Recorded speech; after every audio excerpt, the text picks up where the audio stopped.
Hello friends, welcome to PDF for Exams YouTube channel. I hope you all are doing well. So today is our day 2 and today we will be learning about fundamental rights. आज हम हमारे मौलिक अधिकार के बारे में जानेंगे और समझेंगे.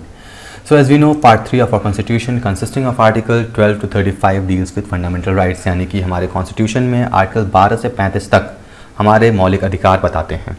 Part 3 of our constitution is cornerstone of constitution, that is a very important segment of our constitution. And part 3 and part 4, part 3 हमारा fundamental right है जिसमें आर्टिकल 12 से 35 आते हैं. वहीं part 4 directive principle of state policy जिसको हम DPSP भी कहते हैं. ये दोनों पार्ट हमारे कॉन्स्टिट्यूशन के फिलोसफिकल पार्ट है. That means these both part together are known as philosophical part of our constitution.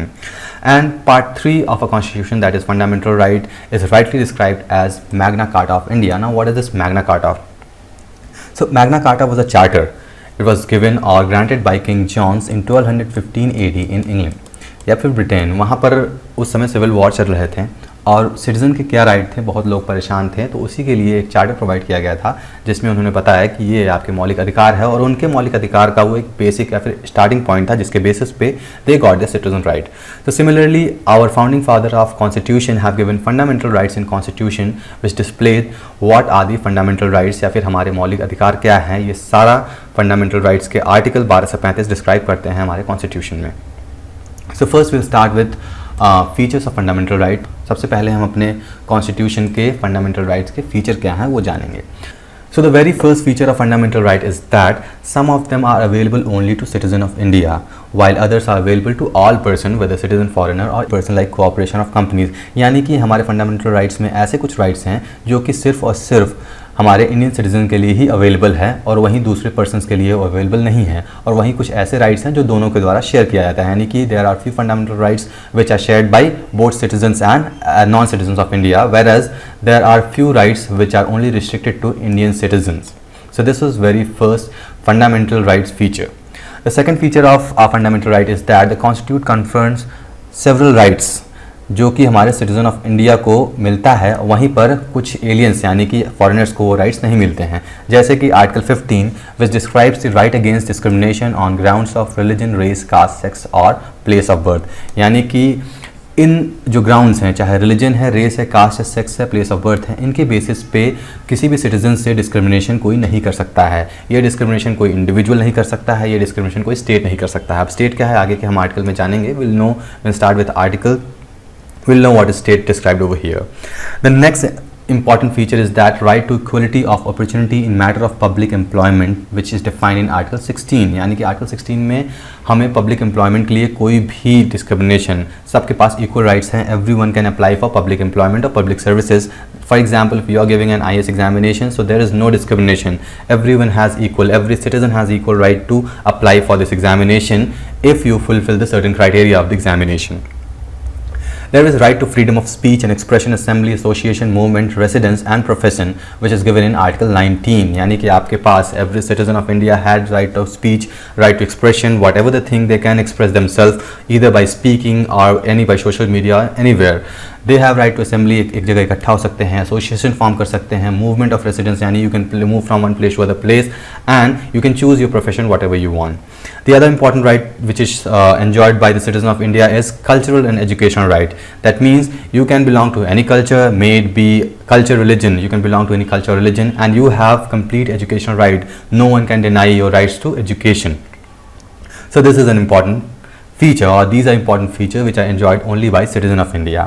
The other important feature of constitution is that all the rights are not absolute but qualified. Absolute मतलब क्या होता है? Absolute means that if the law or the article says a certain statement, it has to be followed no matter what happens. That means absolute. Absolute मतलब जो है तो है. There is no exception to it. But qualified means there are few articles which can be overshadowed or which can be changed when it is coming against the certain entity or our state. That means they are absolute but not qualified. They are not absolute but qualified. So this is a very important factor of our fundamental rights. Other is some of them are negative in character. अब negative positive यहाँ कहाँ आता है? Negative positive का मतलब क्या होता है? If it is good for you, that means it is positive in character, and if it is not good for you, that is negative in character. Here we are dealing with two entities. One is individual and the other is state. अब state का complete definition हम article 12 में देखेंगे आगे क्या होता है state, यहाँ पर स्टेट का मतलब क्या होता है। तो यहाँ पर जो भी बातें होंगी, whatever we are going to talk in fundamental rights, we will be discussing in only with two context, either individual और state. So and the next is they are justiciable allowing person to move to the court for the enforcement and if when they are violated, यानी कि अगर आपके fundamental rights कभी violet होते हैं then you have complete rights to move to the court to get your fundamental rights whatever you have. Now coming to the next features, what we have, they are not permanent. That means whatever rights are given in a constitution, they're not in permanent nature. Whenever the state or the parliament or legislation want, they can change the rights according to certain procedure. If they follow a certain procedure, that means we have procedure for making law, or amendment act is also there. So if they follow certain rules and regulation, they can be amended. That means our fundamental rights can be twisted, changed, or whatever is required, and because of that they are not in permanent in nature. They can be changed whenever required. Other is the scope of operation is limited by Article 31A. That means हमारे कुछ fundamental rights के operation हैं वो article 31 से limited हो सकते हैं, यानी कि there are few laws which can restrict from getting our fundamental rights. For example, Article 31A says that a state can acquire or state can gain any estate or property if they are required or if they are needed to them. Similarly, Article 31B says that validation of certain acts and regulation included in 9th schedule, and Article 31C says saving of law giving effect to certain directive principle. The other feature is that the application of members of armed forces, paramilitary forces, police forces, intelligence agencies and analogous service can be restricted or abrogated by Parliament Article 33. यानी कि we as normal citizen, we enjoy certain fundamental rights that is not necessary to be enjoyed by these forces. अगर government चाहे, अगर parliament चाहे, they can discontinue the rights or these people cannot enjoy all the fundamental rights that are enjoyed by normal citizens. So this way the features goes on, and we'll see these features, actually all the features we are going to see in detail when we are discussing or when we will discuss about each articles individually. See, all these features will come in our articles. So now let's move to the articles directly so that we can save our time and see our articles individually. So first we'll see how our fundamental rights are classified. That means broadly how they are classified. अब articles तो वैसे हमने जानते हैं कि fundamental rights are from article 12 to 34, but still how they are broadly classified. So generally they are classified into 6 categories, and these are right to equality which comes under article 14 to 18. यानी कि right to equality हमारा article 14 से 18 में आता है. Right to freedom which comes under article 19 to 22. Right against exploitation which comes article 23 to 24. Right to freedom of religions comes under article 25 to 28. Right to freedom of religion means you have option or you can choose whatever religion you want, you can follow whatever religion you want. Next is cultural and education right which comes under article 29 to 30. Other is right to constitutional remedies which comes under article 32. So these are the broadly 6 categories under which our fundamental rights has been divided. And there was another right. There were actually earlier we had 7 categories of fundamental rights, but one of the article was discontinued from fundamental rights by 44th Amendment Act of 1978. That was right of property, which is now converted to legal form. That means earlier every individual had their right to property, but later due to some cases it was converted to legal cases. अब आपको अगर right to property चाहिए या फिर आपको कुछ property का matter है, then you have to legally follow some rules and go through that rule. It is not, or it is no more your fundamental rights. Now starting with the very first articles, that is article 20 क्या कह रहा हूँ यार. Now starting with the very first article, that is article 12 which defines state. अभी तक मैं कई बार मैं बोल चुका हूँ कि हमारा अभी तक मैंने कई बार बोल चुका है state. That means there is some different definition in state as per article 12 in our fundamental rights. So what does a state include. अब यहाँ पर ये स्टेट क्यों डिफाइन किया गया है. Actually as I told you that all the fundamental rights whatever we will be talking in this video, this will deal with either an individual और an state. अब कुछ भी फंडामेंटल राइट बनाया जा रहा है, इफ एन इंडिविजुअल और we as citizen are getting fundamental right, then this right should be against something. That means अगर कोई हमें फोर्स नहीं कर रहा है या फिर कहीं से हमें प्रॉब्लम नहीं होगा, then we don't need any rights. But still if there are some party और सम पर्सन और some unit are forcing at और creating problem for getting a rights, then this right had to be mention in our constitution. So state was something against which we need protection. So that's why we have been given all the fundamental rights, and the very first article of fundamental rights, article 12, defines what is state in this case of fundamental rights. So in state we include the government of Parliament of India, the government of legislature and state, यानी कि जो भी central government है, जो भी state government है, all local authorities like municipal corporation, district office, all these include in state, और LIC, ONG, CCL यानी कि जो भी स्टेट फंडेड या फिर स्टैट्यूटरी बॉडी है या फिर नॉन स्टैट्यूटरी बॉडी है, they will also come under state, यानी कि these are the bodies which comes under state and we need protection for a fundamental right against these things, and even sometimes these states need protection of their rights against us or a group of people. So this is what we call as Article 12. Now coming to the next article, that is law of inconsistence with fundamental rights. What does this provide? So it provides shield to fundamental rights by declaring that all laws which are inconsistent with or in derogation of any fundamental rights shall be void and extend to their inconsistency. That means before our fundamental rights was defined, हमारे fundamental rights कब बना? जब हमारा constitution बना, that was in 1950. It was adopted in 26 January. So before that there were certain laws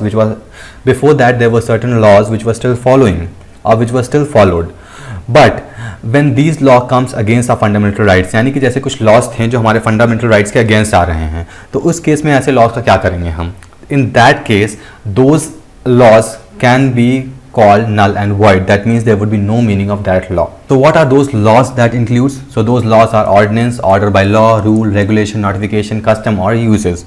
And we can also see that Article 13 imposes an obligation on state to respect and implement the fundamental rights to provide and judiciary and judicial review power. That means the state has no power to make any law. That after making of constitution, जब से हमारा constitution बना है, उसके बाद से state यानी कि government of Parliament of India or legislature state या फिर all local authority that has already been defined upper in state. So this body does not have any right to frame any new law that comes against our fundamental rights that has been defined entirely from Article 12 to 34. So this is what we call law inconsistence with FR. अब ऐसा नहीं है कि government पास कोई right है ही नहीं है कि हमारे फंडामेंटल राइट्स को अमेंड ना कर सके या चेंज ना कर सके.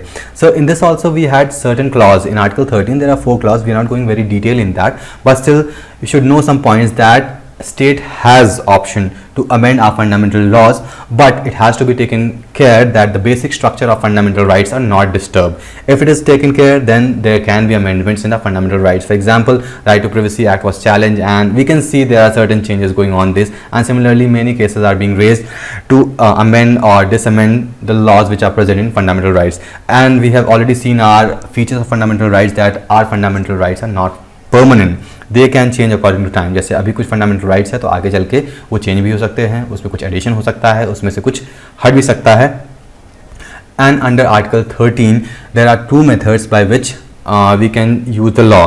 जैसे कि कोई लॉ पहले है, फंडामेंटल राइट्स के बनने से पहले है, अब वो लॉ अगर हमारे फंडामेंटल राइट को प्रॉब्लम क्रिएट कर रहा है या फिर चैलेंज कर रहा है, तो इन that case will not deny the complete law. In that case उस लॉ के कुछ प्रोविजन होंगे, so will remove that provision of the law, that is called law of severability.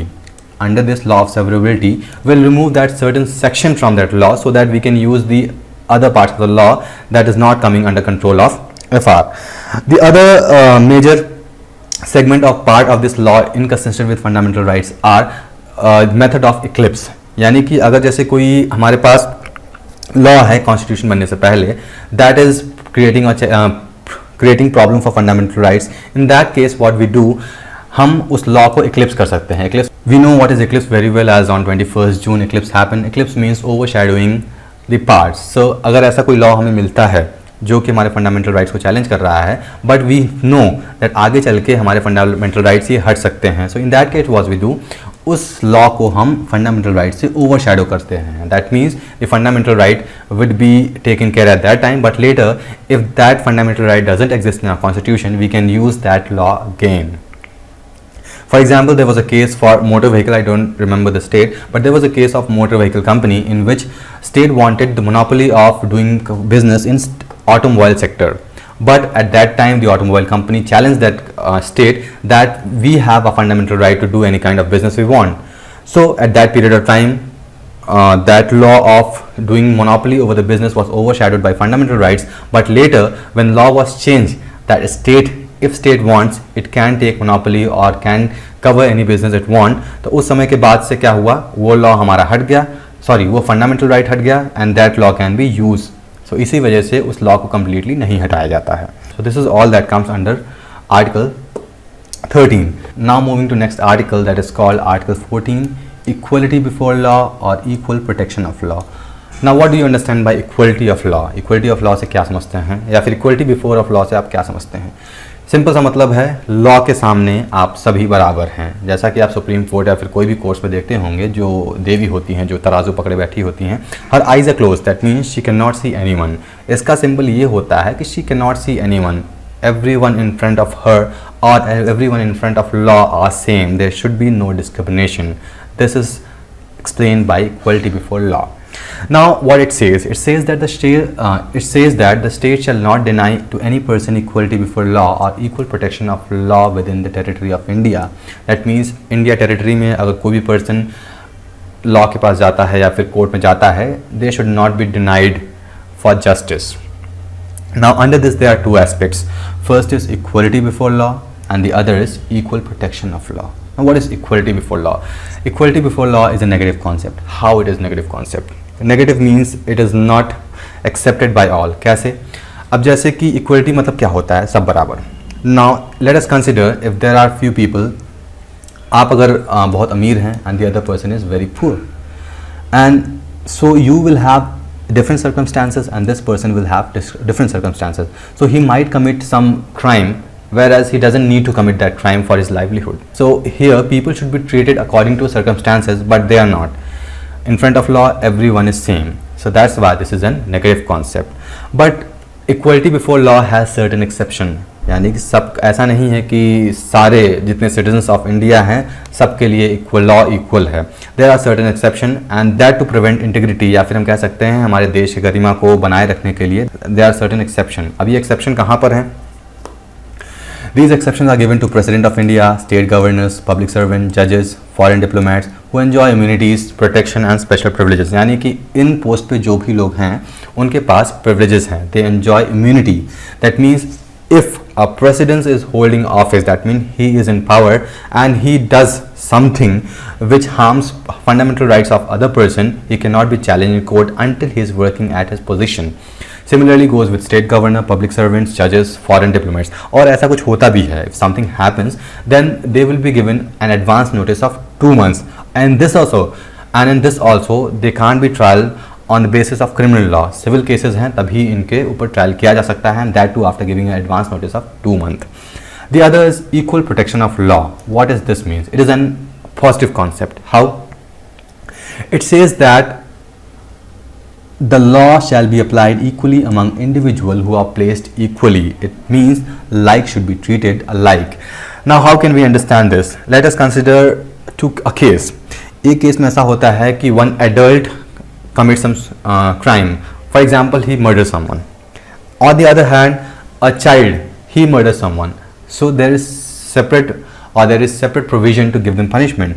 बच्चे के लिए जुवेनरी होती हैं, they have less punishment, या फिर जो भी होता है उनके लिए punishment का segment अलग होता है. वहीं if an adult commits a crime, he has got separate punishment. So here we can see equal protection of law. Now moving to another topic, that is rule of law. Rule of law क्या है? The guarantee of equality before law is a concept of rule of law which originated in England. This line is very clear that this rule of law was originated from England. इसका मतलब क्या होता है कि there is no man above law. Law के आगे कोई भी आदमी law से बड़ा नहीं है. If you are committing crime, then you have to present it in court and you will be punished if you are found guilty. So whatever your rank is, whoever you are, doesn't matter. If you are very rich and on the other hand one person is poor and both of you commit a murder or any crime like theft and all, then you both will be presented in front of court और दोनों को बराबर की सज़ा मिलेगी. ऐसा नहीं है कि he is rich and he is poor, they will given different provision. इनको कम सज़ा मिलेगी, इनको कम सज़ा मिलेगी, ज़्यादा मिलेगी. सर नहीं, इनको कम सज़ा मिलेगी, इनको ज़्यादा सज़ा मिलेगी, तो ऐसा कुछ नहीं है. Both person are equal in front of law. There are 3 attributes to the rule of law. What are they? Absence of arbitrary power, that is supremacy of law. जो भी लॉ कहता है वो सबको मानना पड़ेगा. Equality before law, that means no one is above law. जैसा कि मैंने बताया, whether you are poor, whether you are rich, whether you belong to this place or that place, you will be equal in front of law.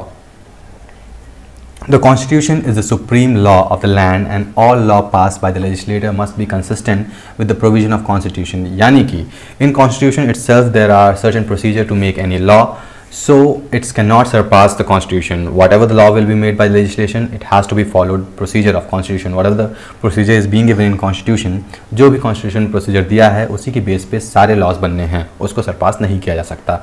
So this is all what is mentioned in Article 14. Now moving to next very important fundamental rights, that is Article 15. What does it states?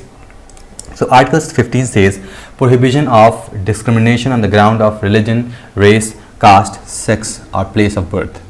यहाँ पर क्या होता है? अब यहाँ पर जो important point ये है कि ये कहता है कि कोई भी स्टेट यानी कि डेफिनेशन आपको आर्टिकल 12 में बता दिया गया है, central government, state government, local bodies. So the state can not discriminate any individual on the basis of religion, race, caste, sex, place of the birth or any of them.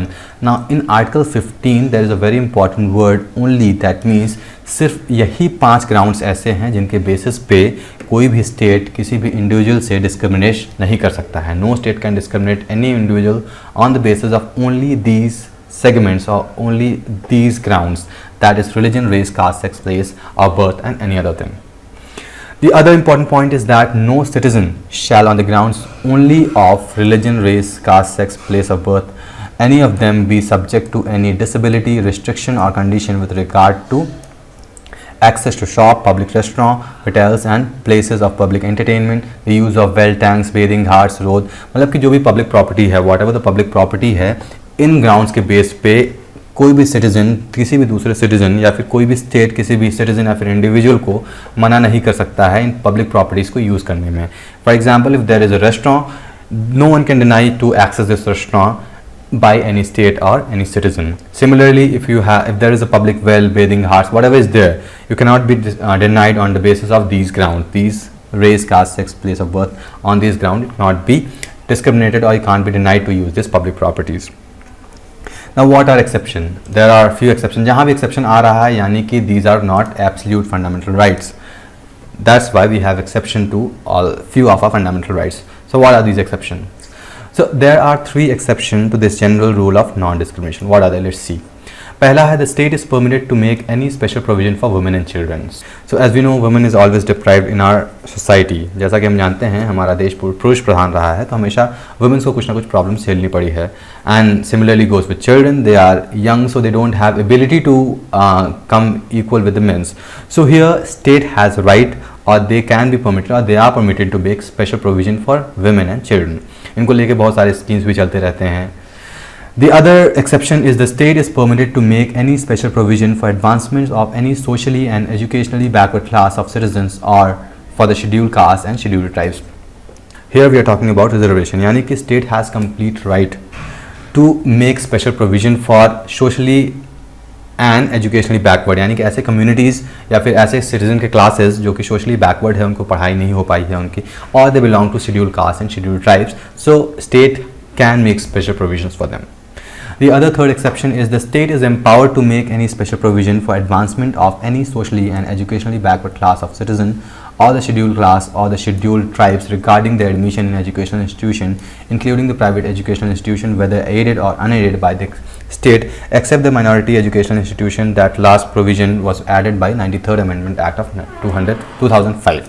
इसका मतलब ये हुआ कि स्टेट के पास rights होते हैं या फिर they are permitted to make special provision that can grant admission to these categories, socially backward हो या फिर शेड्यूल कास्ट से हो, शेड्यूल ट्राइब से हो, तो कोई भी एजुकेशनल इंस्टीट्यूट हो उसमें एडमिशन देने के लिए इनके लिए कुछ रिजर्व सीट दे सकते हैं, चाहे वो प्राइवेट एजुकेशनल इंस्टीट्यूट हो, चाहे वो गवर्नमेंट हो, चाहे स्टेट फंडेड हो, किसी भी तरीके का इंस्टीट्यूट हो एक्सेप्ट माइनॉरिटी एजुकेशन इंस्टीट्यूट. यहाँ पर एक एक्सेप्शन है, इसको थोड़ा ध्यान दीजिएगा. मतलब कि आर्टिकल 15 में अगर स्टेट के पास स्पेशल राइट्स हैं, they can make special provision to give admission to these socially backward and uneducated people or people belonging from scheduled caste and scheduled tribes, but they cannot force them to get admission in minority education institute like madrasas or access school or any other minority education institution. So this is what all is there in Article 15. Now moving to next article, Article 16. What does it say? Article 16 states equality of opportunity matter of public employment. What is public employment? Public employment means any job offered by the government. For example, you have UPSC, you have state PCS, you have RO, railways. So there are many public employment which are being offered by state as well as central government. So every citizen of India has equal opportunity. They can apply for any public employment if they cover certain rules मतलब कि जो भी उनके criteria है वो fulfil होना चाहिए. ऐसा नहीं है कि आप उनके क्राइटेरिया फुलफिल नहीं कर रहे हैं, you go and say to the court that I have my fundamental rights to apply for this public employment, but condition still prevails there. So what does Article 16 say? The first point is that it provides for equality of opportunity for all citizens in matter of employment or appointment of any office under state. बता चुका मैं. Second point is that no citizen can be discriminated against or ineligible for any employment of office under the state on the grounds of only. अब यहाँ पर फिर से point यहाँ पर देखिएगा, अगर कोई भी स्टेट सिर्फ religion, race, caste, sex, descent, place of birth के बेस पे अगर और रेसिडेंस के बेस पे नौकरी नहीं दे रहा है या फिर उसको इनएलिजिबल बता रहा है, तो ये फंडामेंटल राइट्स का मानहानि होगा. Over here a citizen can go to court and challenge the state that they are not providing me option for applying for particular job on the basis of these ground. Only का ध्यान दीजिएगा, only मतलब कि अगर सिर्फ ये grounds होंगे तभी, इसके अलावा और कोई ग्राउंड के बेसिस पे अगर स्टेट आपको एम्प्लॉयमेंट के लिए एलिजिबल नहीं बता रहा है, then it is not harming your fundamental rights. Now, what are the exceptions? Exceptions तो होंगे ही because it's not absolute fundamental rights. The first is that Parliament can prescribe residence as a condition for certain employment or appointment in a state or union territory or local authority of other authority. यानी कि किसी भी state में parliament के पास option होते हैं कि एक रेसिडेंस एक क्राइटेरिया रख सकते हैं कंडीशन पब्लिक एम्प्लॉयमेंट के लिए. For example Orissa and all are backward states which consist of tribes and all, उनके लिए एक डोमिसाइल का क्राइटेरिया रख सकते हैं that if you are belong to this state only then you can apply for the job, और else the preference will be given to the people who are residing in our state और at particular area. तो यहाँ पर parliament के पास option होता है, they can keep residence as a condition to give employment. The next exception is that the state can provide for reservation of appointment of posts in favor of any backward class that is not adequately represented in state services. वही reservation की बात हो गई कि state government के पास या फिर central government के पास ऑप्शन होता है, they can provide reservation. Reservation भी क्या होता है, जैसे कि अभी हम जानते हैं हमारे पब्लिक एम्प्लॉयमेंट में लगभग 50% तक का रिजर्वेशन होता है. उसमें कुछ OBC होते हैं, SC होते हैं, ST होते हैं, and now a new category has been added that is economically backward class. So state or the government has option to provide reservation for appointment of any post in public employment. The next is a law can provide that the increment of an office related to religious or denominational institution or a member of its governing body should belong to particular religion or denomination. अब यहाँ पर ये भी हो सकता है कि कोई भी इंस्टीट्यूशन है, उस इंस्टीट्यूशन में ऐसा भी हो सकता है कि अगर उसको गवर्न करने के लिए कोई पर्टिकुलर रिलीजन या फिर डिनोमिनेशन की ज़रूरत है, so here they can make a law for this that only these particular religion or denomination people will act as management person for this institution. So this comes under Article 16. Now moving to Article 17. हाँ, एक बात और, मैं इन articles को बहुत detail में discuss नहीं कर रहा हूँ as this is just a revision class, so I'm not going with the cases and all. Over here I am just revising these articles as quick as possible. If you want to read them in detail, you can use the book for them because I just don't want to waste your time to go with every article in detail. I want to complete the fundamental rights or whatever video I am covering in as much short time as possible. So now going with Article 17, what does it say? It says abolition of untouchability. Now abolition of untouchability is an absolute law, absolute right. That means it can't be changed. यहाँ last point ही दिया है, it's an absolute right which means there is no exception attached to this article. Now what does this untouchability means? Untouchability यानी कि जो literally इसका meaning है वो नहीं है, जो हमारे देश में बहुत पहले से प्रैक्टिस होता चला आ रहा है. Untouchability means the people who can't be touched or not allowed to enter or use certain areas like temples or public places. So those were called untouchable. Earlier पहले क्या होता था, हमारे सोसाइटी में as we know in our Hindu religion, our caste is divided into various segments: Brahmin, Kshatriya, Vaishya, Shudra and untouchable. So untouchables were the people who were not allowed to enter temples or use any public places. So because of that, a new article or new fundamental right was added that is called Article 17, which abolished this untouchability. That means if anyone is practicing this untouchability or if anyone is following this untouchability, उसको सज़ा मिल सकती है. So what are the point over here? We can see it abolishes untouchability and its practice in any form is made offense punishable under the law.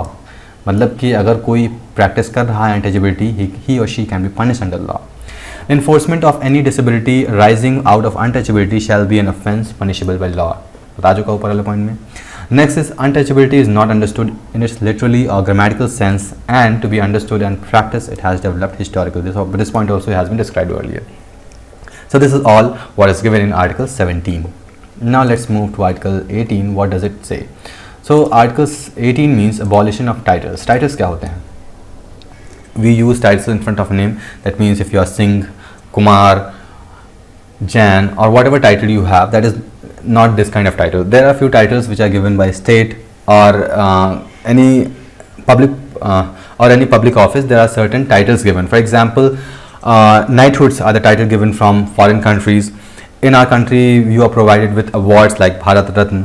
So these are the titles which you cannot use in front of your names. So this means these titles are abolished, but there are a few exceptions, like no title not being a military or academic distinction shall be conferred by the state. That means neither an individual nor a state can use any title if it is not academic distinction or military. Like military में lieutenant colonel, बहुत सारे titles, major, ये सब titles दिए जाते हैं. academic qualification में you get engineer, doctor. You can use your titles if you get in military or academic distinction. Apart from this, no titles are accepted. No citizen of India shall accept any title from any foreign state, for example knighthood, what I stated earlier. The other is no person who is not citizen of India shall, while he holds any office of profit or trust under the state, accept without the consent of president any title from any foreign state.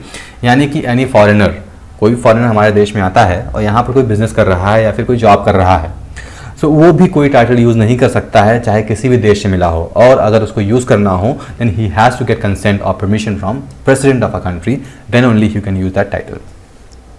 The other is no person holding any office of profit or trust under state shall, without the consent of president, accept any present, emolument or office or any kind from any foreign state. यहाँ भी same मतलब होगा, कोई भी आदमी या कोई भी इंसान अगर इसमें स्टेट में ऑफिस ऑफ प्रॉफिट यानी कोई जॉब कर रहा है तो वो भी बिना प्रेसिडेंट के कंसल्ट के अपना कोई भी गिफ्ट ले सकता है, ना फिर कोई टाइटल से ले सकता है, चाहे वो फॉरेन स्टेट से ही क्यों ना प्रोवाइडेड हो. So this is what is given in Article 18, which states abolition of titles. Now moving to next article, that is right to freedom, which comes under Article 19 to 22. Now what is this article of freedom? Freedom मतलब कि आज़ादी, आपके पास क्या क्या आज़ादी है. So it guarantees all citizens 6 rights. जो article right to freedom है ये हमें 6 राइट्स प्रोवाइड करता है. क्या क्या है? पहला है right to freedom of speech and expression, right to assemble peacefully and without arms, right to form association and unions or cooperative societies, right to move freely throughout the territory of India, right to reside and settle in any part of territory of India, right to practice and profession, to carry any occupation, trade or business. यानी कि ये सब आपने preamble में भी देखा होगा. It is clearly mention in preamble that every citizen of India has right to freedom, move, religion, these kind of rights are given in preamble also. मतलब वहाँ पर भी ये मेंशन किया गया है, and those are the parts which are taken from this segment. तो हर इंसान के पास राइट टू स्पीच है, आप कुछ भी चाहें आप बोल सकते हैं, एक्सप्रेस कर सकते हैं. यू कैन फॉर्म असेंबलीज, यानी कि आप मीटिंग्स कर सकते हैं विदाउट आर्म्स. फॉर एग्जाम्पल अगर आपको 100 लोगों को मीटिंग करना है तो you can meet, but you shouldn't carry any arms. Right to form association, union, cooperative societies, आप कोई भी यूनियंस बना सकते हैं, कोऑपरेटिव सोसाइटीज़ बना सकते हैं. आप पूरे इंडिया में कहीं फ्रीली मूव कर सकते हैं, ये तो आप जानते ही हैं. आपको अगर एक स्टेट से दूसरे स्टेट में जाना है, you don't need government permission, you don't have to take visa and all, you just have to take tickets and go whether you want to go to any state और any district whether you want throughout the territory of India. आप किसी भी state में रह सकते हैं, इसके लिए भी आपको कोई परमिशन लेने की ज़रूरत नहीं है if it is with in the territory of a country. और आपके पास पूरा राइट है, आप जो प्रोफेशन चाहें वो कर सकते हैं. If you want to be an engineer you can be engineer, if you want to be an doctor you can be a doctor, but with certain degree. ऐसा नहीं है कि आप चाहते हैं इंजीनियर बन जाएं आप जाके इंजीनियर बन जाए. No, you need that degree for becoming an engineer और doctor, but you have rights. No one can deny you from getting the degree of engineer. So this means you can practise any profession और business you want. The 6 rights are protected against only state action and not by private individual. Now here this is highlighted point and it is very important that ये जो rights मिले हैं ये किसी individual से protection नहीं देता है आपको. अगर आपको कोई कंपनी मना कर रही है जॉब देने से, for example if you have done engineering or if you have done medical and the company or any individual who is manager of that company is denying to give you job because you are not eligible to that position. तो यहाँ पर आप जाके case नहीं कर सकते हैं कि ये आदमी मुझे जॉब ही नहीं दे रहा है. वहाँ तो आप इनएलिजिबल हैं या फिर आप प्रॉपर अप्रोप्रिएट पर्सन नहीं है उस जॉब के लिए। बट इफ़ एनी स्टेट, अगर एनी स्टेट या फिर कोई गवर्नमेंट है, चाहे सेंट्रल गवर्नमेंट है चाहे स्टेट गवर्नमेंट, वो मना कर रही है आपको इन राइट्स को देने के लिए, then you can challenge this in court. The next point is that the state can impose reasonable restriction on enjoyment of these 6 rights only on the grounds mentioned in Article 19 itself and not on any other ground। तो Article 19 में कुछ grounds mention है। Article 19 में क्या grounds mention था, वही discrimination जो भी बेसिस होता था, उन ग्राउंड के बेसिस पे अगर चाहे तो स्टेट इम्पोज कर सकता है इन राइट्स को एंजॉय करने के लिए, वो भी सर्टेन कंडीशंस होंगी। अब वो कंडीशंस क्या होंगी, वो रिस्ट्रिक्शंस कैसी होंगी, वो हम देख लेते हैं।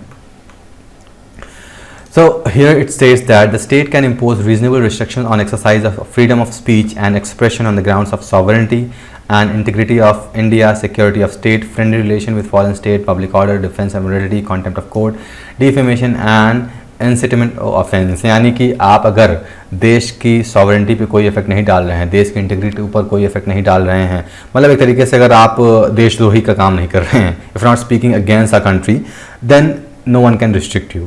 You can talk, you can give your opinion, but you cannot talk against the integrity of a country. If you cannot condemn the court, that means whatever court has given you order, अगर court ने आपको कहा है कि you have to give fine of some amount if you have done any crime, so you can't deny that and start speaking against the court कि court ने ऐसा कर दिया, court ने ऐसा कर दिया। You can't do that because court has given any judgment on the basis of constitution only. So this is what are the restrictions given under Article 19. Moving to next article, that is Article 20, and it states protection in respect of conviction of offences। तो protection in respect of conviction of offences, इसका मतलब क्या होता है? Let's see what it is. It grants protection against arbitrary and excessive punishment to an accused person, whether citizen or foreigner or legal person of a company or corporation। It contains 3 provision in direction no ex post facto. यहाँ पर पहले तो मैं समझ लेते हैं इतना point, उसके बाद हम आगे बढ़ेंगे पॉइंट्स क्या कह रहे हैं। तो इसका मतलब ये हुआ कि सबसे पहले तो आप ये जान लीजिए, ये जो आर्टिकल 20 है, it is not only enjoyed by citizen of India but also by foreign और any other legal person like company और कोऑपरेशन। ये सिर्फ सिटीजन के लिए नहीं है, it is open to all everyone who is in India. So what does it say? It says no ex post facto law. इसका मतलब क्या होता है? No ex post facto law यानी कि ये हुआ कि जैसे अगर आज के डेट में हम मान लेते हैं, लेट्स टेक एन एग्जांपल, अगर आज के डेट में कोई लॉ बनता है और आपने 2 साल पहले चोरी कर लिया या फिर आपने थेफ्ट कर लिया, you commit a crime of stealing something and earlier the law was that कि you will be given 3 year prison. अगर आपने चोरी किया 2 साल पहले, उस समय तक लॉ क्या था कि आपको 3 साल के लिए जेल होगा। But now today the law has been change that you will be punished for stealing something, you will be hang till death. अगर ये रूल चेंज हो गया आज के दिन में, तो जो भी क्राइम 2 साल पहले कमिट किया रहेगा या फिर जो भी आज के पहले जो भी सेम क्राइम अगर कमिट किया रहेगा, तो उसको जो प्रीवियस लॉ थे या फिर प्रीवियस पनिशमेंट थे वही पनिशमेंट मिलेंगे, उसको नया वाला पनिशमेंट नहीं मिलेगा। हाँ, एक एक्सेप्शन हो सकता है यहाँ पर, if the new punishment is less than the prior, जो पहले पनिशमेंट थे उससे जो नया पनिशमेंट है कम है, then in that case the new can be followed, और एल्स जो पुराना लॉ था और उस समय वो क्राइम हुआ था तो उसी समय का लॉ फॉलो होगा और उसी के हिसाब से आपको पनिशमेंट मिलेगी।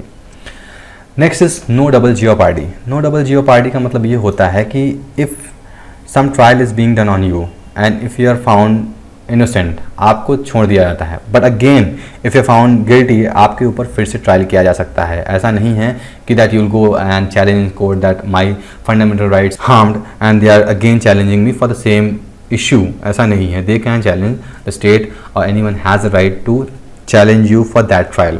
और एक और इसमें नो डबल जियोपार्डी का मतलब होता है आपने कोई क्राइम कमिट कर दिया है, आपको उसके लिए पनिशमेंट मिल गया है, and again if you commit the same crime similar punishment can not be given to you again. मतलब कि अगर आपने कोई कमिटमेंट कर दिया, आपको 7 साल की जेल मिल गई है, और फिर से आप 7 साल की जेल मिलनी है, या फिर उस ट्रायल के दौरान अगर आप फिर से वही क्राइम कमिट करते हैं, तो ऐसा नहीं है कि ये जो जेल का टेन्योर है वो 14 साल हो जाएगा, you will still get jail of 7 years only. Next is no self incrimination. No self incrimination का मतलब ये होता है, first let's see what it is. The protection against self-incrimination extend to both oral evidence and documentary evidence. So here let's again take an example. If you commit any crime, आप कोई crime करते हैं और आपको police ने पकड़ लिया है, now police cannot force you to accept what you have done. That means आप अपने against में कोई ज़रूरी नहीं है कि आप accept करें कि मैंने ये क्राइम किया ही किया है, और उसके लिए आपको पुलिस फोर्स नहीं कर सकती है, चाहे वो ओरल हो or in any documentary evidence. But there are few exceptions, like for medical examination and for any proof. If they are asking to give you thumb impression or give you a sign, a photograph, then you cannot deny them. So you cannot deny them in that case, you have to provide them, but for particular purpose. So this was all in Article 20. Now moving to Article 21, what does this say? So Article 21 says protection of life and personal liberty. अब protection of personal life and liberty क्या है? मतलब आपके जो भी life है उसमें personal liberty जो भी अंडरस्टूड है, जो भी चीज़ें अंडरस्टूड हैं, वो आपके पास खुद की राइट्स हैं. इसमें क्या क्या है? Let's see. It declares that no person shall be deprived of his life और personal liberty except according to procedure established by law. अब आपके पास सर्टेन लॉज हैं, सर्टेन राइट्स हैं जो भी आपके पास सर्टेन राइट्स है जो कि आगे आपको बताया जाएगा. उन राइट्स को आप एंजॉय कर सकते हैं अनटिल कोई लॉ नहीं बनता है प्रोसीजर फॉलो करके. So what are the rights that you enjoy? So let's see the rights first. What are those rights?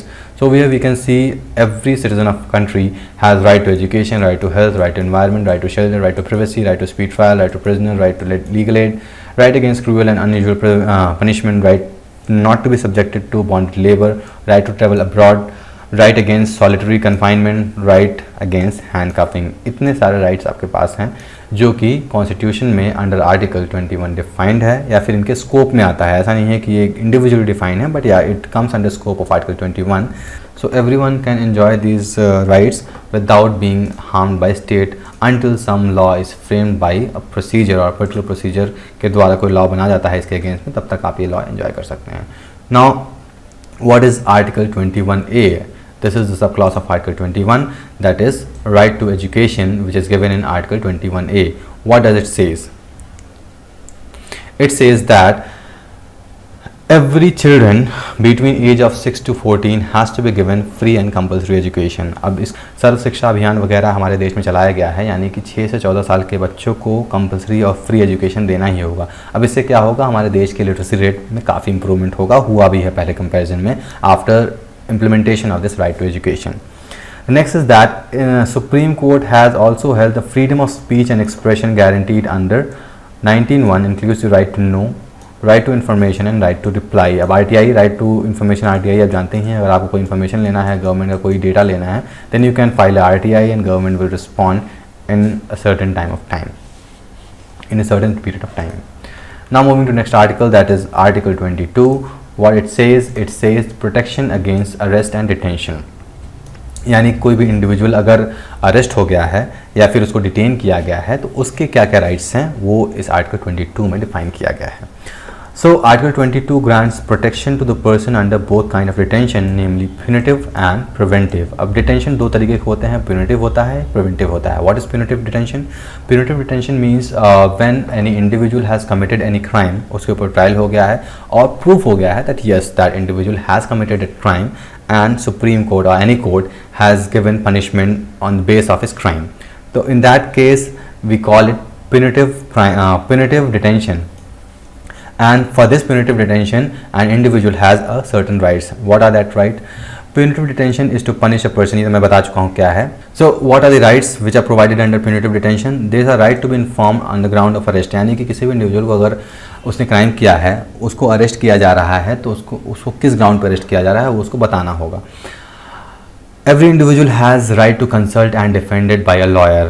सारे इंडिविजुअल को राइट है कि वो एक लॉयर को कंसल्ट कर सकते हैं. And over here, if that individual is not able to hire a lawyer, it is state's responsibility to provide him a lawyer so that he can defend his own case.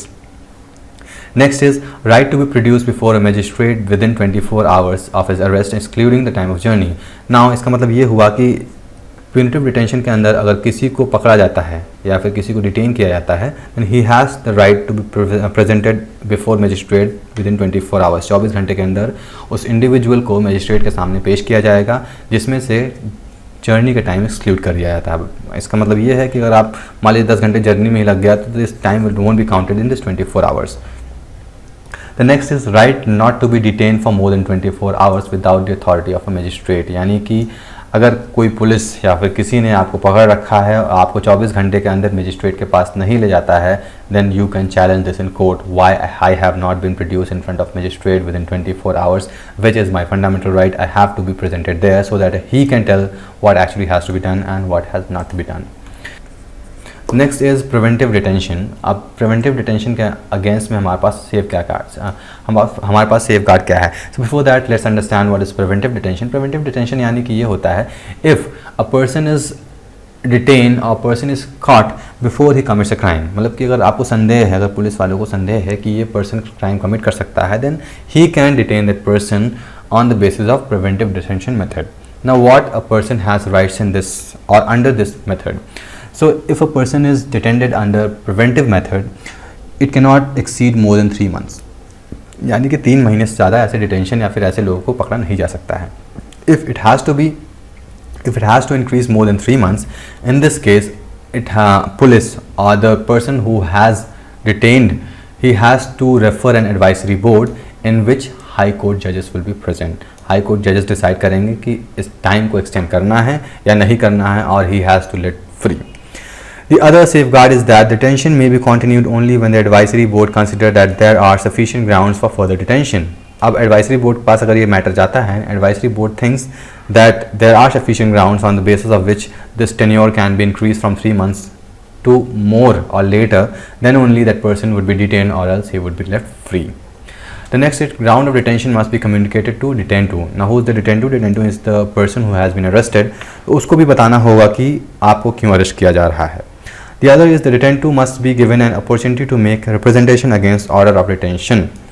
अब उसके पास opportunity, जो भी या जिस person को arrest किया गया है उसके पास ऑप्शन होना चाहिए, he can represent himself, मतलब कि वो अपने पक्ष को रख सकता है, बता सकता है, सफाई दे सकता है कि मैंने ऐसा नहीं किया है, whatever, he has the right to do so. So this was all about Article 22. Now moving to next article, that is Article 23, that is prohibition of traffic in human beings and forced labor. So what it is?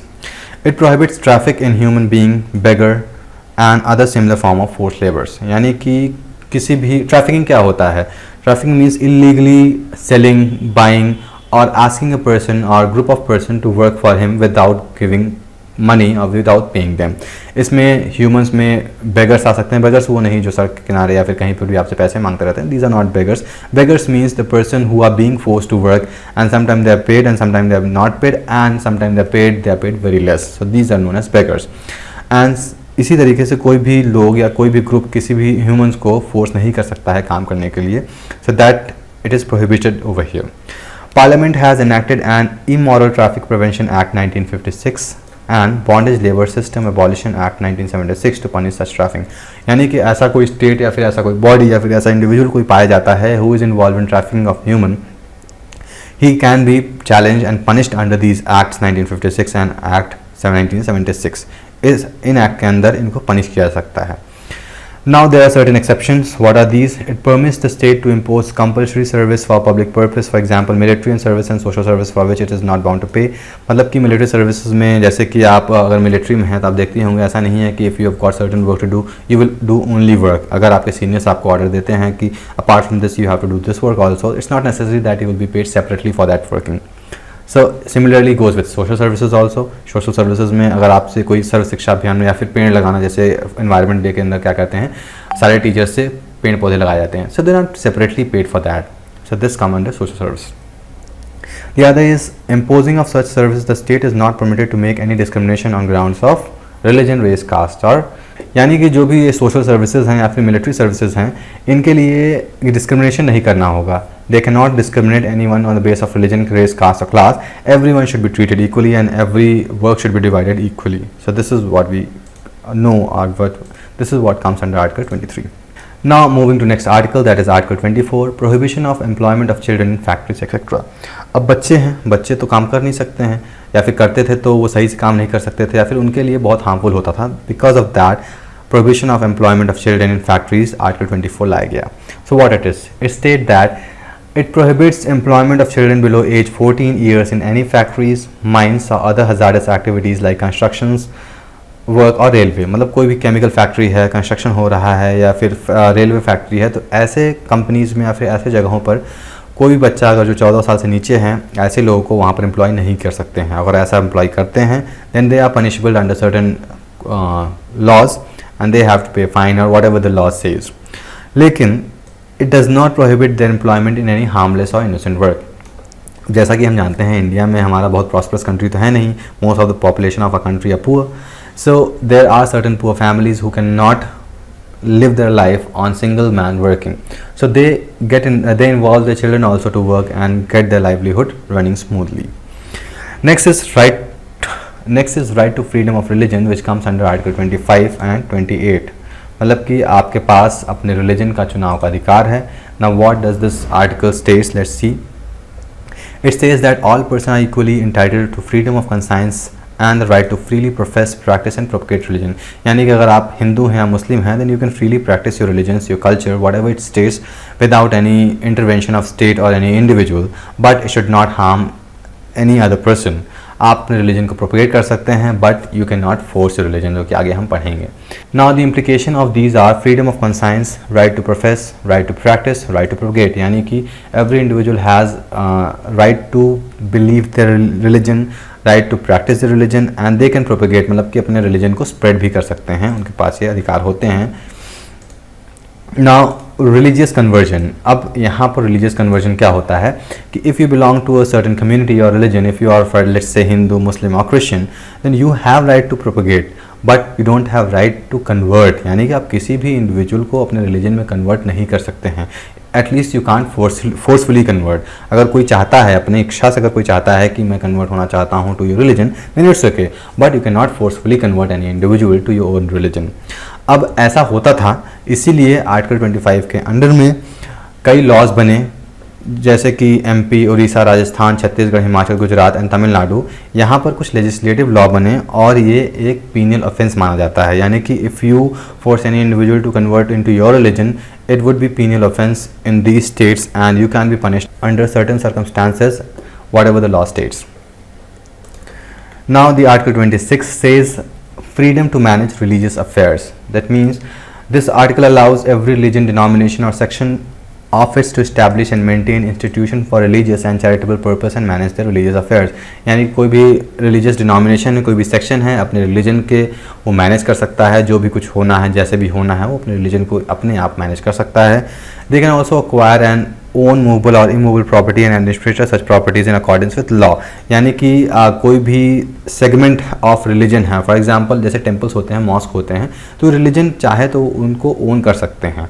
They can own और acquire movable और immovable property. जैसे बहुत सारे आश्रम बन रहे हैं, तो वो भी एक पर्टिकुलर रिलीजन या फिर पर्टिकुलर सेगमेंट से ही बिलोंग करते हैं, जिनके पास राइट होता है कि वो उन प्रॉपर्टीज़ को एक्वायर या फिर गेन कर सकते हैं।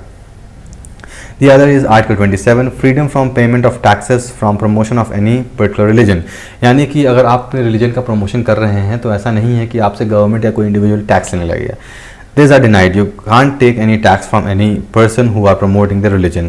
But yes, फीस लिया जा सकता है, जैसे कि यहाँ पर होता है, केदारनाथ वगैरह में होता है, if you want to visit Kedarnath और if you want to go for हज, तो यहाँ पर आपको फीस प्रोवाइड करनी पड़ती है या फिर फीस देनी पड़ती है, as it involve certain arrangements करने के लिए पैसे तो चाहिए ही, so they can take fees but not taxes.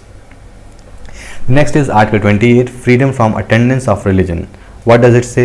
Educational institute wholly maintain by state funds are prohibited to imparting religious instruction. यानी कि ऐसे इंस्टीट्यूट जो कि गवर्नमेंट फंड कर रही हो, that means simply government schools, वो रिलीजियस इंस्ट्रक्शंस नहीं दे सकते हैं, किसी भी अपने पर्टिकुलर रिलीजन को वो वहाँ पर प्रमोट नहीं कर सकते हैं एजुकेशन इंस्टीट्यूशन में जहाँ पर स्टेट फंड कर रही है.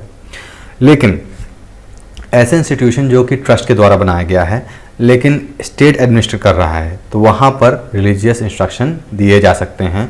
But this institution no person can be compelled to attend this institution. मतलब कि जैसे कि मान लीजिए कोई ऐसा इंस्टीट्यूट है जो कि रन तो कर रहा है ट्रस्ट के द्वारा बट एडमिनिस्टर हो रहा है स्टेट और they are registered under state, तो वहाँ पर रिलीजियस इंस्ट्रक्शन दिए जा सकते हैं, लेकिन किसी को कंपलसरी नहीं किया जा सकता, नहीं आप आके बैठिए ही.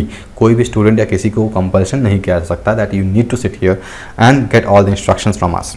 Next is educational and cultural rights that comes under Article 29 and 30. Article 29 says protection of interest of minorities. ये क्या कहता है? It provides that any section of citizen residing in any part of India having distinct language, script और culture of its own shall have right to conserve the same. यानी कि अगर आप India में कहीं भी रह रहे हैं, आप कोई ट्राइब्स बिलोंग करते हैं या फिर आपका छोटा सा कास्ट है या कुछ भी है, तो आप अपने लैंग्वेज और स्क्रिप्चर को कंजर्व कर सकते हैं। No one will defame your culture और स्क्रिप्ट, कोई भी आपको मना नहीं कर सकता है। Article 29 grants protection to both religious minorities as well as linguistic minorities. मतलब आर्टिकल 29 के अंदर आप अगर रिलीजियस माइनॉरिटी है, for example Muslim are called religious minorities in a country और Jains are religious minorities in a country, and as well as linguistic minorities. Linguistic मतलब कि if you speak different language then you can also be considered under linguistic minorities and you have complete right to conserve your language. The other article now we are going to read is Article 30, which says right of minorities to establish and administer educational institute. यानी कि minorities के पास right होता है वो अपने education institutes को establish कर सकते हैं और manage कर सकते हैं. So let's see what are there given this article. It grants the following rights to minorities whether religious or linguistic. क्या क्या rights हैं? All minorities shall have the right to establish and administer educational institute of their choice. मतलब कि कोई भी minority है, आप चाहे हिंदू हैं, आप मुस्लिम हैं, आप क्रिश्चियन हैं, you have right, you can establish your institute and administer your educational institute. जैसे क्रिश्चियन स्कूल्स बनते हैं, मदरसा बनते हैं, RSS के सरस्वती स्कूल्स बनते हैं. So these minorities have to establish and administer educational institute, but it is to be taken care that the community is minority. अब इस minority को clearly constitution में define भी नहीं किया गया कि किनको minority कहा जाएगा, किनको minority नहीं कहा जाएगा. But if you fall under minority, you have the right to establish and administer your educational institute. The compensation amount fixed by the state for compulsory acquisition of any property of minority educational institute shall not restrict or abrogate the right guaranteed of them. This provision was amended by 44th Amendment Act 1978 to protect right of minorities. In this regard, the act related the right of property fundamental right. मतलब कि अगर कोई minority का educational institute है and state want to acquire that educational institute, तो उसके लिए state को compensation, अच्छा compensation देना पड़ेगा. They cannot deny the compensation in order to acquire or get the educational institute of minority.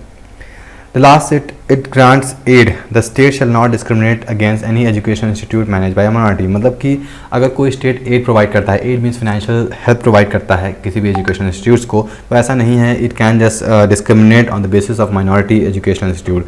उसको सबको इक्वली ट्रीट करना पड़ेगा. It has to provide aid to every education institute without discriminating.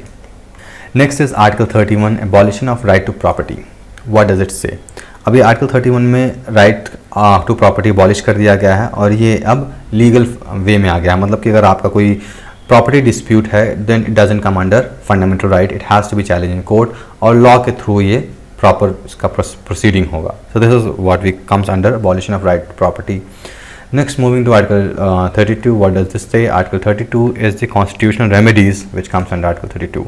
The Supreme Court has ruled that Article 32 is a basic factor of the Constitution. अब यहाँ पर क्या होता है, हमारे सुप्रीम कोर्ट के पास या फिर हमारे स्टेट्स के पास पावर होता है टू प्रोवाइड रिट्स. रिट्स क्या होता है? ऑर्डर होता है, डायरेक्टरी होता है, या फिर कह सकते हैं it's a kind of legal paper that can be given by Supreme Court to tackle certain issues. There are 5 kinds of writs. We'll study all the writs individually one by one. The first writ is habeas corpus, then is mandamus, prohibition, certiorari and quo warranto. Let's see them one by one. What does it say? पहला है habeas corpus. ये writ जो है सबसे ज़्यादा use किया जाता है out of our constitution. What does this habeas corpus says? It means to have body of. ये क्या होता है? It is issued to a person or a jailer or authority who has illegally detained another person in jail to produce the detainee before the court. यानी कि अगर किसी jailer ने या फिर किसी पुलिस ने या फिर किसी पर्सन ने आपको इलीगली पकड़ लिया है तो आपके पास राइट होता है कि आप हैबियस कॉर्पस रिट लेके उनको दे के और आप कोर्ट के सामने खुद को प्रेजेंट कर सके. मतलब आपको खुद को प्रेजेंट होना पड़ेगा, ऐसा नहीं कि आपके बेसिस पे कोई जाकर प्रेजेंट हो रहा है. You yourself has to go and present and see what court says. So after that issued in order to let court know on what grounds has been confined and justify the day of cause detention. मतलब कि court ऐसा इसलिए करता है so that जिस ground के basis पे किसी को अरेस्ट किया गया है वो ग्राउंड पता चल सके और अगर वो इफेक्टिव है, अगर वो सही है then the detention would be good and the people can stay in the jail. And if it is unproved, अगर प्रूव नहीं होता है then people can move out of the custody of any jailer और wherever they have been kept. Next writ is mandamus. What does mandamus means? Mandamus means we command. It is issued by government or semi-government or judicial bodies, inferior court, tribunal, boards, corporation or a person requiring performance of specific duty to fixed by law. यानी कि ये इन सारी bodies के through दिया जा सकता है ये रिट, चाहे वो गवर्नमेंट हो, चाहे सेमी गवर्नमेंट और जुडिशियल बॉडी हो, चाहे इंफीरियर कोर्ट हो, चाहे ट्रिब्यूनल बोर्ड हो, चाहे कॉर्पोरेशन हो या फिर पर्सन हो, जिनके लिए कमांड दिया जा सकता है कि आप ये ड्यूटी सही से कीजिए, आप सही से नहीं कर रहे हैं। ये रिट जो है it can be issued only to enforce mandatory legal duty, not discretionary function, और it can not be issued to a private individual. यानी कि जो मैंडेमस रिट है ये किसी इंडिविजुअल पर्सन के लिए नहीं दिया जा सकता है। It has to be given to only governmental, semi governmental body, inferior court, tribunal board. मतलब कि यहाँ पर एक तरीके से हायरार्की होता है, मतलब कि जो ऊपर वाला बॉडी होगा नीचे वाले बॉडी को अगर ये सही से काम नहीं कर रहा है तो इसको कमांड दे सकता है with the help of this mandamus writ that you are not performing your duty very well, please do it rightly और certain action will be taken. The next writ is certiorari. What does this say?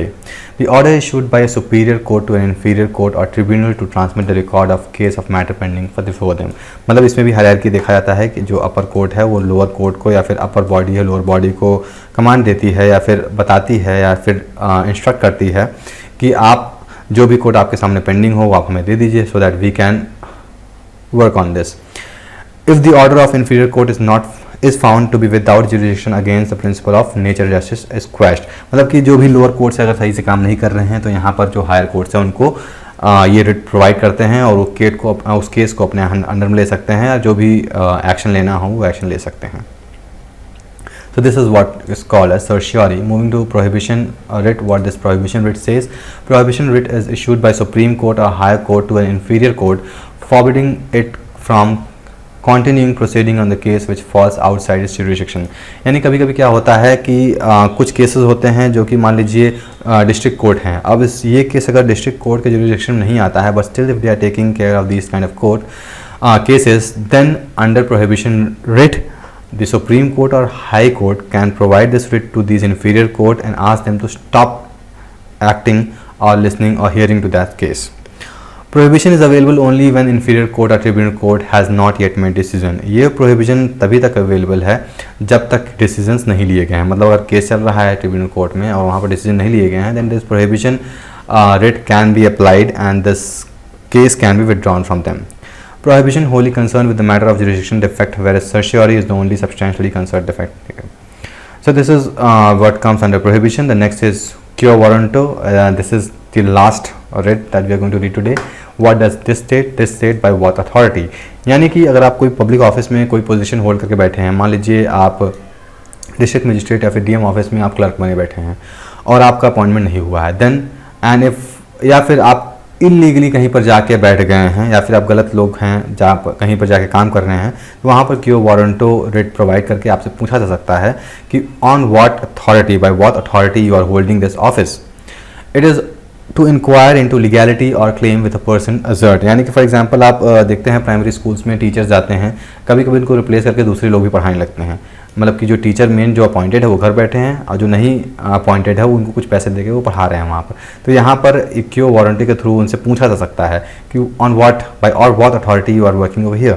So this is known as quo warranto. Next is article 33. What it states. The parliament can restrict or abrogate by law fundamental rights in application to the member of armed force, parliamentary force, police force, intelligence, the force charged with maintenance of public order. A parliamentary law enacted under Article 33 can also exclude court martial.